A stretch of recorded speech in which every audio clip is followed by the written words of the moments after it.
यही वादा लिया था ना, हमेशा खुश ही रहना। लो देखो, देख लो आकर, मेरी आँखों को देखो तुम, ये कितनी शोख लगती हैं। मेरे होठों को देखो तुम, हमेशा मुस्कुराते हैं।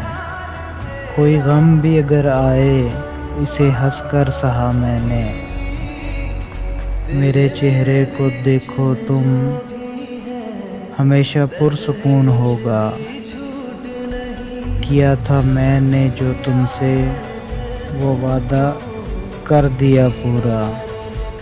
मगर एक बात है प्यारे, कभी जो वक्त मिल जाए तो मेरी शायरी पढ़ना। तुम्हें महसूस तो होगा कहीं तलखी भरा लहजा, कहीं पे सर्द सा लहजा,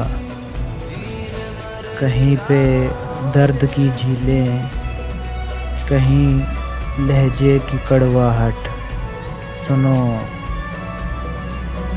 मैं खुश तो हूँ लेकिन मेरा हर लफ्ज़ रोता है।